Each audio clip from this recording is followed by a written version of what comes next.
Ульянов Владимир Ильич, полный тезка вождя мирового пролетариата и тоже политик. Депутат Тюменской областной думы 5 и 6 созывов.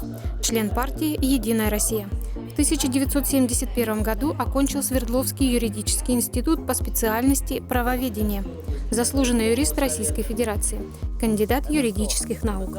Доцент кафедры конституционного и муниципального права Тюменского госуниверситета. Юрист года 2012. По гороскопу Лев. Добрый день, друзья! Сегодня с вами Тюменская региональная общественная организация «Молодежная атмосфера». Все мы знаем, что недавно прошли выборы в Тюменскую областную думу 6-го созыва.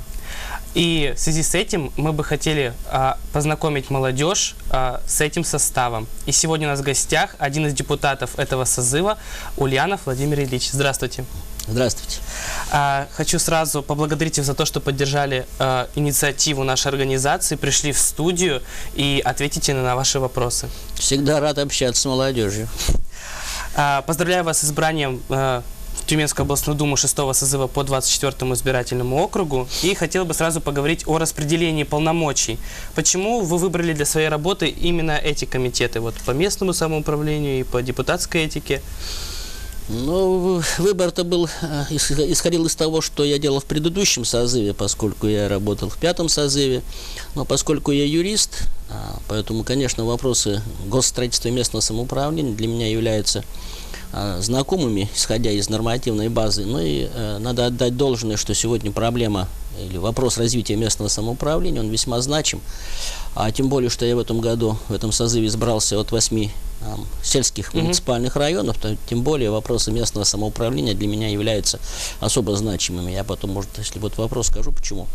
А что касается темы депутатская этика, ну, я все-таки был когда-то по молодости, в таких средних годах, прокурором города 40 год, то есть следователь, потом прокурор города, зампрокурора города, прокурор города. Поэтому вопрос законности, вопрос в том, чтобы депутаты, обладающие достаточно существенными, будем так говорить, гарантиями, действовали четко и строго в рамках действующего федерального законодательства и областного законодательства. То есть тема противодействия коррупции, тема особенно конфликта интересов, она весьма значима для депутатского корпуса. Я не говорю о коррупции сегодня, в большей степени говорю о конфликтах интересов, когда, возможно, могут быть случаи, что депутат использует статус депутата в решении своих каких-то коммерческих там вопросов или предпринимательских вопросов. Вот это, конечно, должно быть, отсутствие должно быть пресечено.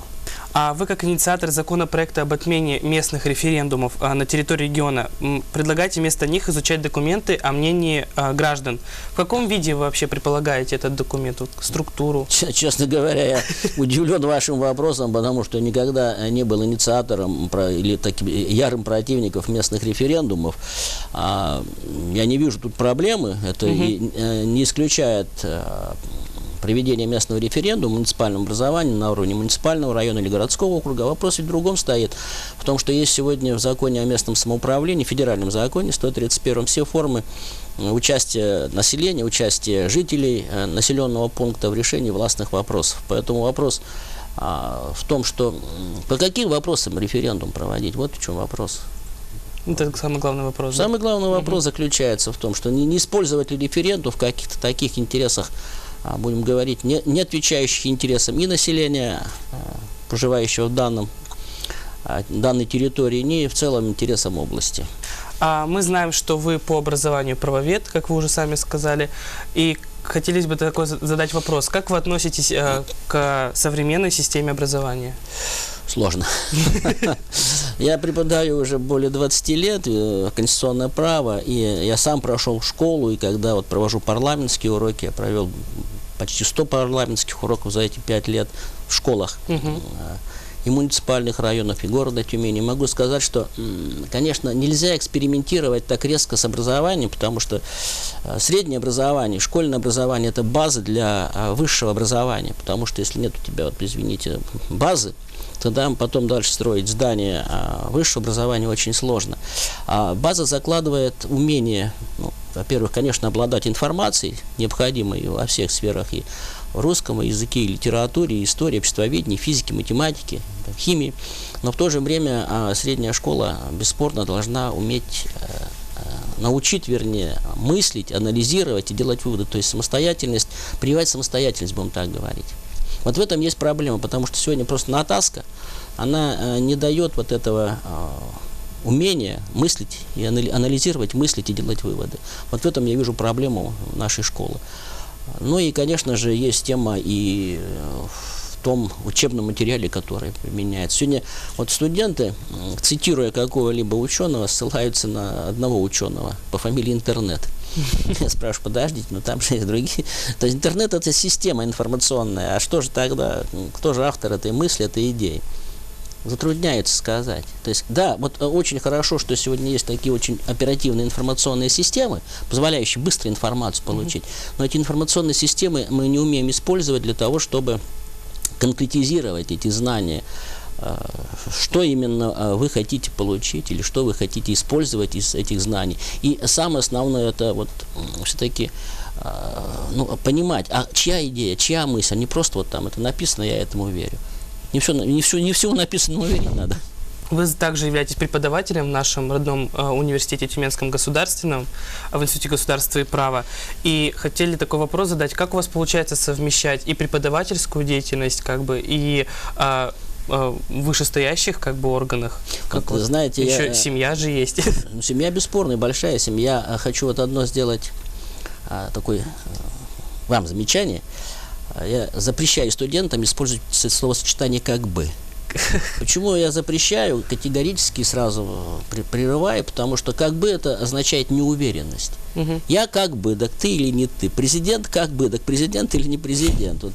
Категорически надо это убрать. Это журналисты ввели вот это словосочетание совершенно дичайшее, которое показывает неуверенность.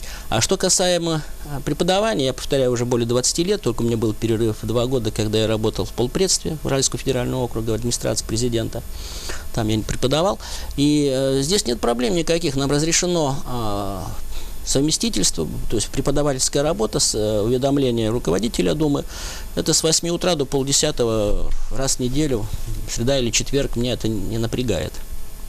То есть все получается? Все нормально получается. Как получается, надо у студентов спросить. А как часто вы встречаетесь с гражданами своего избирательного округа? Ну, видите, проблема сегодня моего избирательного округа в чем заключается? Это 1200 километров по округу проехать, там, начиная от Тюмени, и уже первый муниципальный район — это Сорокинский район, потом Викуловский, Аббатский, Сладковский, Казанский, Вердюжский, Упоровский. То есть 1200 километров по кругу. Надо проехать, бесспорно пообщаться, повстречаться. Это, как правило, каждый удается квартал рабочую поездку выполнить, поработать с избирателями. Районы очень сложные, надо сказать, что они почти все приграничные, по сути дела, то с Омской областью, то с Казахстаном, то с Курганской областью тоже есть. Поэтому, конечно же, и удаленные от Тюмени, и тема развития этих территорий очень сегодня важна, и над ней надо очень серьезно поработать. Продолжать работать, вернее, так будем говорить. Также мы затронули вопрос по поводу ваших парламентских уроков. Вы с 2011 года их преподаете, так ведь? Ну, когда когда проект был введен, Тамара Петровна Белоконь, комиссия по этике как раз, а мне это как раз, так сказать, самый хлеб, что ли, мягко говоря. Почему? Потому что я этим занимаюсь уже длительное время, поэтому я с удовольствием эту тему развиваю. И основная фишка такая в этих парламентских уроках — это что есть Тюменская область. Вот сегодня я задаю вопрос, что есть Тюменская область, вы скажете, что это? Регион, скажу. А я отвечу, что это государственное образование в составе Российской Федерации, со всеми атрибутами. Это государство. Вот эту тематику, вот эту тему не все понимают. Не все понимают особенности Тюменской области. Насколько она сложна, насколько она значима для России, потому что она делит Россию пополам. От Северного Ледовитого океана до Казахстана. Ни одного такого региона, ни одного такого субъекта федерации в России больше нет. Это раз. Во-вторых, это центр России, да? Во-вторых, это нефтегазовое сердце России, хотя и по контурам тоже это у нас Тюменская область — сердце России. И сразу возникает вопрос, а вот где мы живем, насколько эта территория значима и для нас, и для России? Это мы должны понимать и должны быть патриотами не только России, но и Тюменской области. Расскажите поподробнее, как выбираете тему вот этих уроков? И какой самый запоминающийся был урок? Ну, я тему уже одну обозначил. Это зависит от того, как мы на комиссии по этике решим. Как правило, вот 2015 год это было 70-летие Победы. Это очень хороший материал. Затем это был год культуры, русской культуры. Но я повторяю, что я даю приоритет вот именно федеративному устройству и устройству Тюменской области. Самый такой, знаете, для меня, урок, они все значимы. Но вот реакция школьников, учащихся старших классов, да и вузов, это была на Великую Победу. То есть мы не всегда понимали цену победы. То есть вот все нормально, там Сталинград рассказываем, да, геройство, да, защита Москвы, там защита Бреста. А вот цена-то победы, и когда я говорю, что вот эта цена победы у нас, извините, составила ни много ни мало, а миллионы людей, это 26 миллионов жителей Советского Союза, это тысячи сельских поселений, просто уничтоженных, городов, сотни. И из 26 миллионов боевые потери, то есть солдаты, офицеры, это 8,5 миллионов, остальное гражданское население. А из гражданского населения 4 миллиона детей. Все, полный ступор наступает, порядка там минуты-полторы, все в шоке. То есть какова цена-то победы была? А ведь не случайно я потом говорю, а почему у нас был парад победы в 1945 году, а потом не было? Потом уже спустя, через некоторые годы, снова появился парад победы. Потому что вот это потери, конечно, они же тяжело воспринимаются. Поэтому вот это очень тяжело читать, сложно, и школьники сразу вот уходят. Ну, просто даже вопросов не возникает, они в шоке после такой информации. А вы можете выделить какую-нибудь программу своих коллег в Комитете по государственному строительству, местному самоуправлению? Ну, в смысле, какие программы? Ну, проекты какие-то ваших коллег. Есть какие-то, которые вам... Вот надо четко понимать, в чем функция депутата.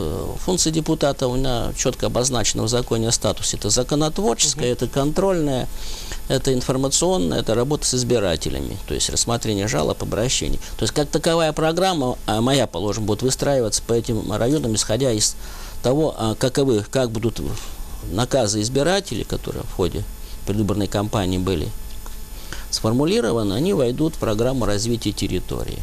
Потому что там достаточно много вопросов. Вот это моя программа на 5 лет, чтобы все эти наказы, а их более 50, причем достаточно серьезно по затратам, там миллионы рублей, это дороги, газификация, чистая вода, питьевая вода, это развитие спорта, это развитие и культуры. То есть здесь очень много значимых таких вопросов, поэтому вот это моя программа будет. Отдельно какая-то программа, но я исхожу из того, что, например, в течение прошлого созыва я подготовил более 60 законопроектов, которые были в основном приняты. Они касались вопросов госстроительства, местного самоуправления. Но от базовых, которые действительно новые, это было порядка 7-8 законов.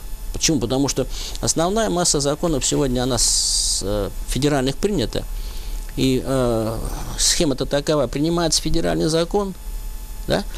Для того, чтобы субъект федерации, органы власти могли его реализовывать, необходимо что? Финансы, необходимо полномочия.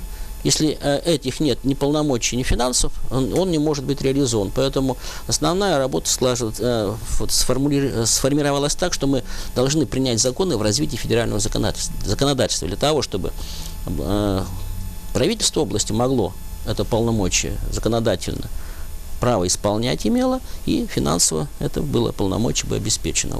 Вот основная функция. И контрольная, то есть как правительство реализует программы, те, которые утверждены, как реализуется бюджетный закон, и как исполняются законы Тюменской области.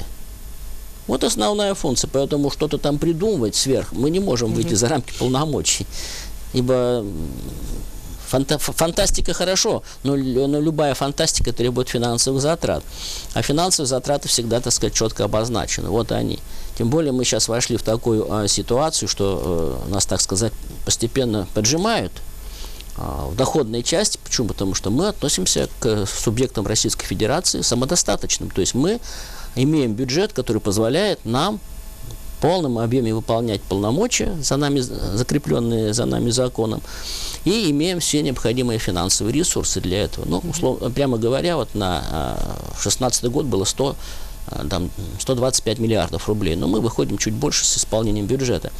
А таких всего субъектов в России, ну, 1,5. Москва, Санкт-Петербург, Тюменская область, Ханты-Мансийский, Молодецкие автономные округа. И сегодня есть желание. А у нас остальные дотационные. Они берут деньги, получают из федерального бюджета, причем дотационно составляет от 70% до 10% в зависимости. Поэтому, говорит, надо им помогать. Надо помогать.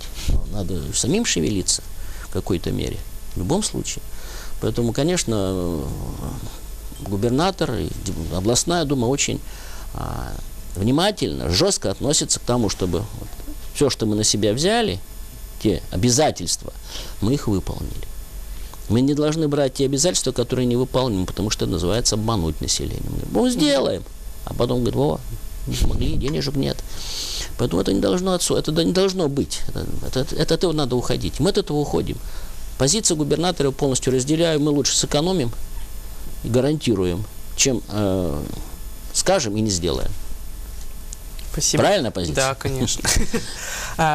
Также вы были недавно на отчетном заседании Общественной молодежной палаты, так? Да. Какой проект особенно вам понравился и почему? Я вообще так жестко подхожу к функционалу, потому что из названия, если это молодежная палата, общественная молодежная палата при областной думе, то она должна все-таки действовать, так будем говорить, по течению, которым занимается областная дума. Законотворчество, контрольная функция, работа с населением.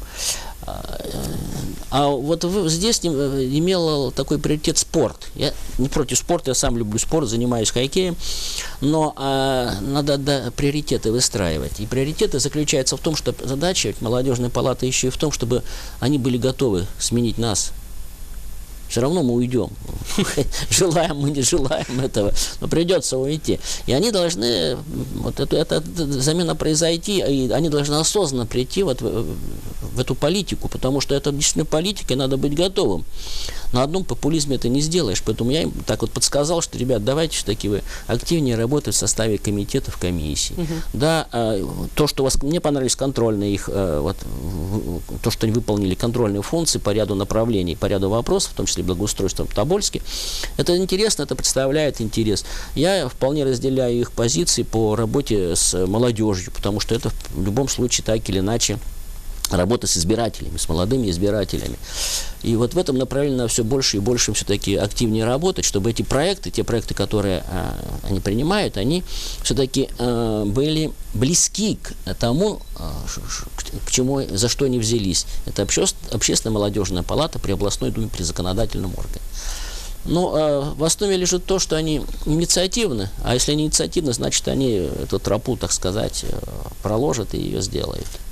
Спасибо вам большое. Хочу вас поблагодарить за встречу, то, что пришли к нам в студию, ответили интересно на наши вопросы. Спасибо еще раз. Вам спасибо, что приглашаете. Интересно, неинтересно ответил, то скажут ваши телезрители. Я так думаю. Если не понравится что-то, еще раз приду. С вами была «Молодежная атмосфера». До свидания, до новых встреч.